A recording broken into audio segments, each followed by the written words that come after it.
My job in the next 15-20 minutes is to review the literature, what is available, see the pros and cons of this procedure, whether this procedure is going to become the gold standard for management of achalasia cardia in future. So my job is to critically review what is available in the literature. So a simple disclaimer, this presentation is predominantly evidence-based and some of the opinions are purely personal and they're not meant against any individual or any group. These are because we're trying to analyze this entire concept of group.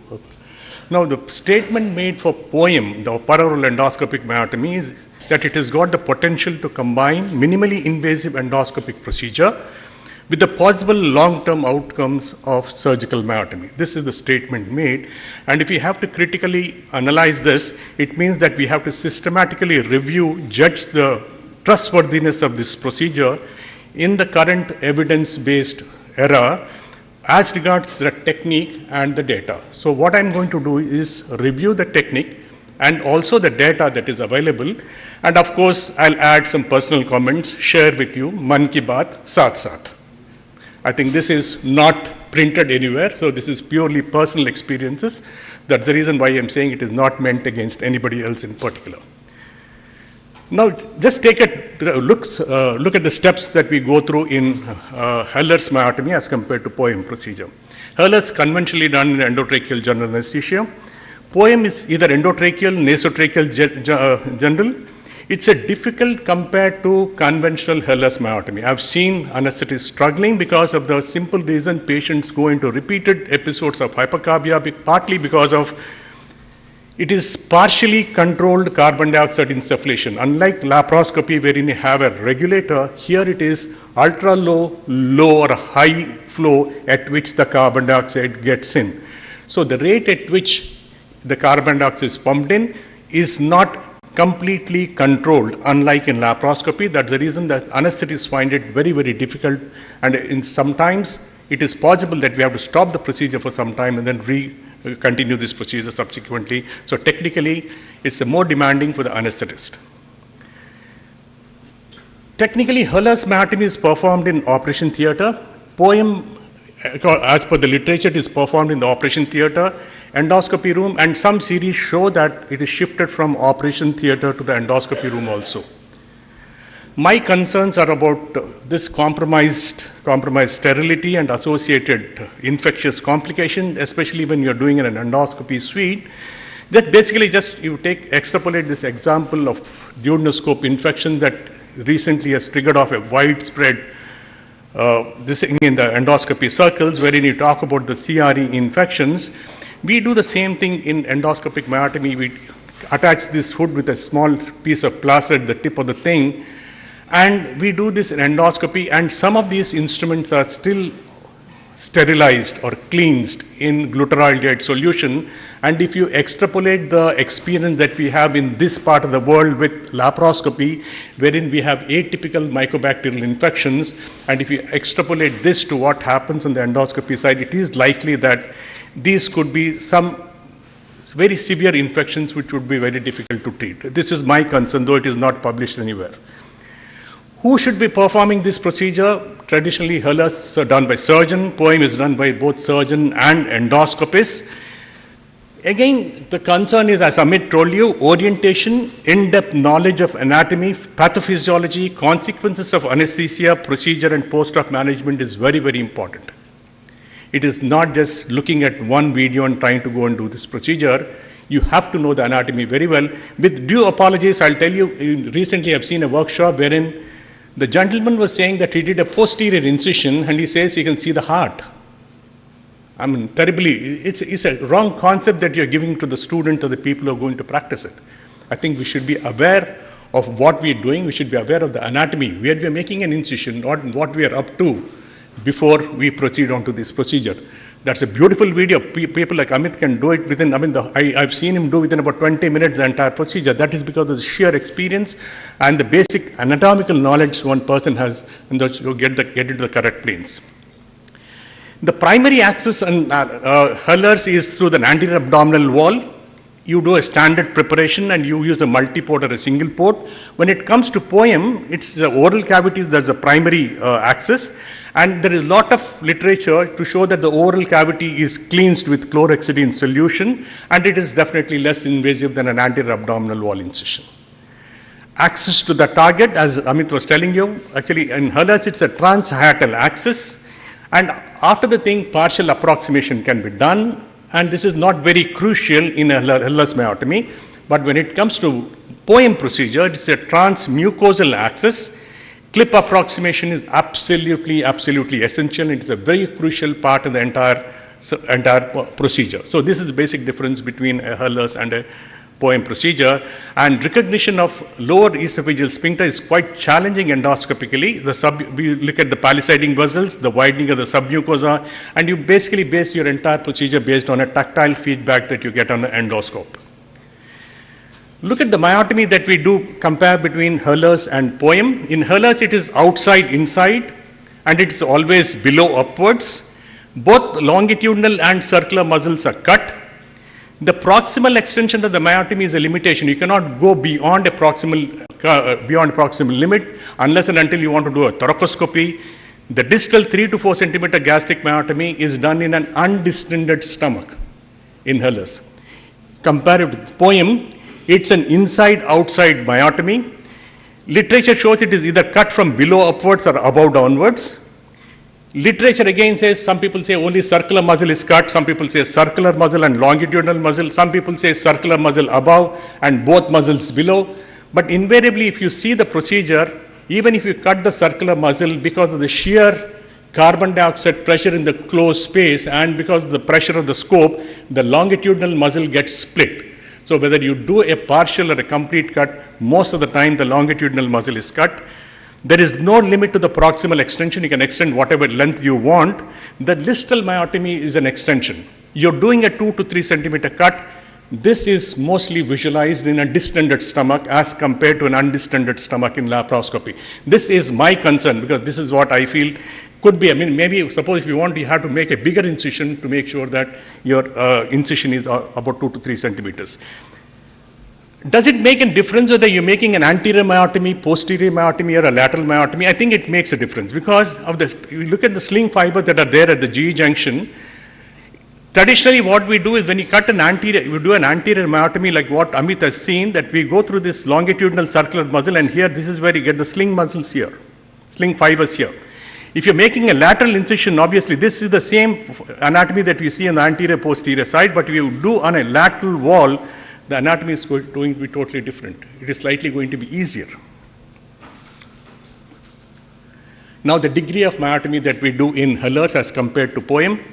In Hurlers, we do 1/3 to half circumference of the mucosa is split open.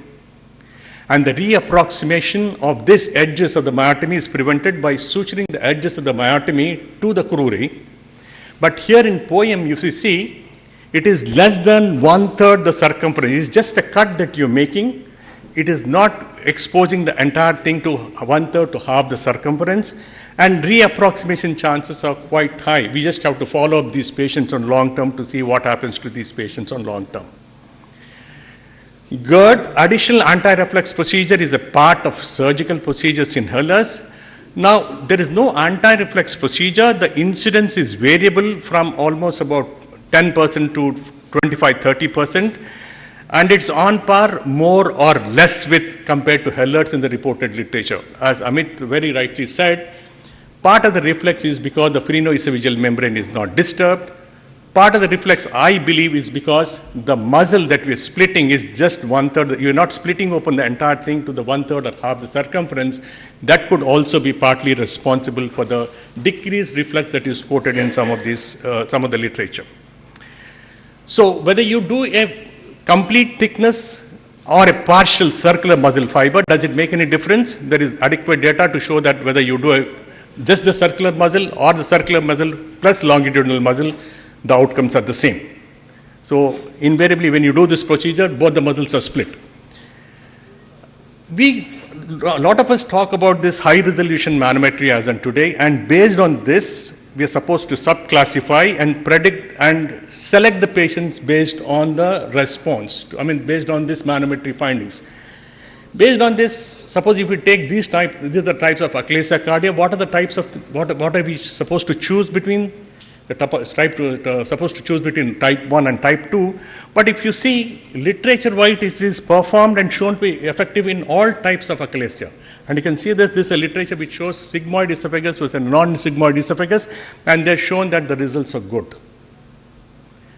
But again, we have to await long-term results in this, because for surgically, if you see, our results have been terribly bad for especially sigmoid esophagus, and to an extent that we have done resection and pull-up procedures in these patients to avoid these repeated procedures. So we just have to wait for these long-term results. And the indications are extended for diffuse esophageal spasm, hypertensive ileus, nutcracker esophagus, and literature has put almost about 20 to 25% of the indications are to these extended indications in literature. And it is shown that you can do a successful myotomy for this diffuse esophageal spasm, but should we consider POEM for refractory non-achalasia spastic esophageal disorders? It is just a guarded yes, as in today in the literature. It is not that we can say yes, as in today. Maybe tomorrow we can say yes for these procedures. Effect of previous endoscopic therapy. If you see the surgical literature, it suggests that preceding endotherapy can render the operation more difficult and outcomes less successful. But POEM literature suggests that previous endotherapy makes myotomy more challenging, but does not prevent a successful POEM in these procedures. This is basically the difference. Now, the POEM, the patient's acceptance seems to be very high. Large numbers are recruited, underwent procedure in a very short period of time, unlike in laparoscopy, wherein we scramble for numbers, but if we see POEM, the moment it came in within about 2 to 3 years, huge numbers are recruited into this. The term endoscopic myotomy seems to be very attractive and deceptive, maybe patients. And published series shows significant endoscopic loyalists. I call them endoscopic loyalists. This is a term that I coined, because POEM is reported after as many as 7 dilatations and as many as 8 Botox sessions. This is all published. It is not almost about 8 Botox sessions. And in some series, 50% of the patients underwent previous endoscopic therapy. When we were comparing pneumatic dilatation with laparoscopic illness, all this data never came in. But surprisingly, when the POEM comes in, all this data comes up now. And surprisingly again, Botox is one therapy that is used for unfit patients. And we see number of patients who have been undergoing Botox initially. So, obviously unindicated Botox, and now they're coming for these POEM procedures right now. So, myotomy is safe as in today in patients who underwent prior resection. If you look at what is published in the literature, the efficacy, the adverse events that we are following this thing, anesthesia, very rare complications, but you can see aspiration. Carbon dioxide retention is very, very common, more than 10%. Cardiopulmonary compromise is seen in occasional patients. Capnothorax, capnopneumoperitoneum is seen. Full thickness incision into the mediastinum or the tunnel is also encountered. Mediastinal exposure is very, very common. Bleeding is occasional, less than 10%. And then sometimes we have this mucosal sloughing of food impaction that is seen in some of the literature, some of the series that are reported in the literature. What is the learning curve? It is very easy to see amid doing this procedure, but if you see what is quoted, it is said that we acquire efficiency after 40 procedures and you acquire mastery after 60 procedures. This is very, very difficult to achieve by a normal person unless until you have large volumes to do these procedures. And again, if you look at the overall efficacy of all the published papers, all the published data regarding, can I just take another? Efficacy is in the tune of 82 to 100% in the published literature. And our own data, actually, if you see our own data for over 200 consecutive patients, we see that the clinical success is 94%, dwindles down to 91% over the period of time. And the reflex is in the tune of about 21% in our series. And if you see the remission rates that are published, actually, initially they're very high, but subsequently at the end of the 1 year, they seem to be diminishing, though the response is very, very good in these patients who undergo this procedure. And even POEM seems to be very effective in patients who have had a failed Heller's myotomy, and you can see the initial results are very, very encouraging in this patient, and we have this beautiful data comparing POEM versus Heller's, and you can see the results and outcomes are very, very similar from this data, and even here this data from the Hung's group shows that the similar perioperative success, similar operative time and blood loss, and follow-up done with Urquhart score, manometry, and esophagogram shows equal results. And we have this Chicago group which the series published, and the outcomes are similar between laparoscopy and endoscopic procedure. And this is the meta-analysis that is published from our group. The efficacy is almost the same.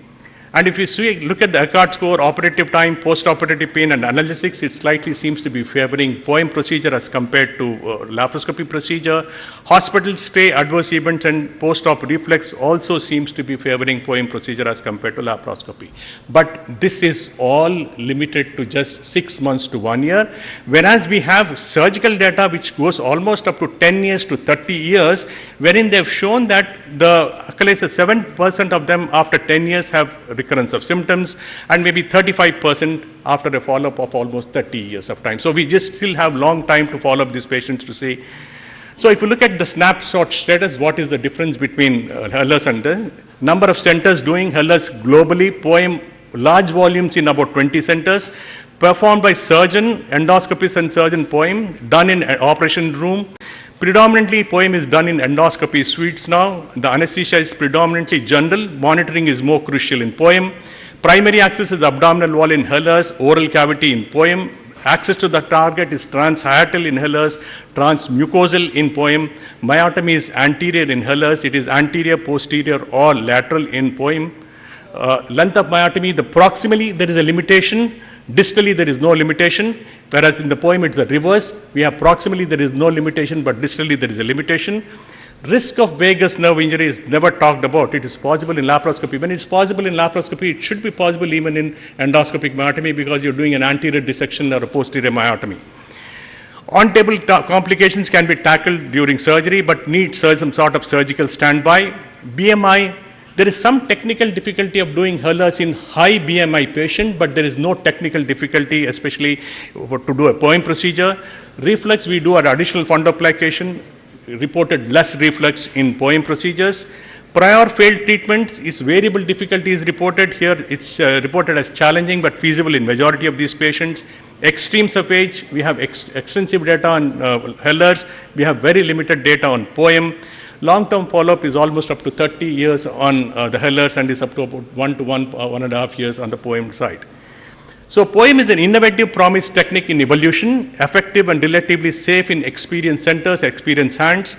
Early short-term results are very comparable to laparoscopy, requires extensive training and preparation, needs comparison with established modes of therapy, must await evidence from well-designed clinical trials, requires rigorous accreditation, monitor outcomes and ensure safety and efficacy of this procedure, and we should avoid to the long-term results. And this is what people are talking about. They're talking about POEMs for POEM, in the sense, whatever we talk about, it's patient-oriented evidence that matters. This is what is called as POEMs now. So this is what is written about POEM right now. Suppose you ask for what POEMs for POEM, the American Society now has come back with a PV for this, in the sense, they want to preserve and incorporate valuable endoscopic innovations, keeping safety in view. This is the biggest step forward from the American Society. So if you want POEMs for POEM, it has to go through this PV to make sure it comes into clinical practice. So POEM, is it or will it be the gold standard? I feel as of now it is not, but it will be one of the options for management of patients with achillesa on this. I'll just extrapolate this to what happens in the business management side. There are two concepts in business management side actually. Either it's inside out or outside inside. The outside inside is the conventional method of business, and inside outside is the recent method of business management. So there is a beautiful golden triangle called a Sinex golden circle model, wherein conventional people go from outside inside, and the recent MBA grads go from inside outside. Now, what is said is people don't seem to be buying what you do. They want to know why you do it. This is the basic principle of management studies, and I think very effectively it can be extrapolated to our this thing also. So basically it is not that why we are doing this is a question, and we just have to wait for long-term results. It's a incredibly very good procedure, provided it is done safely, taking adequate aseptic precautions, and we just wait for the long-term results of this procedure before we can make it as a gold standard. Thank you very much once again.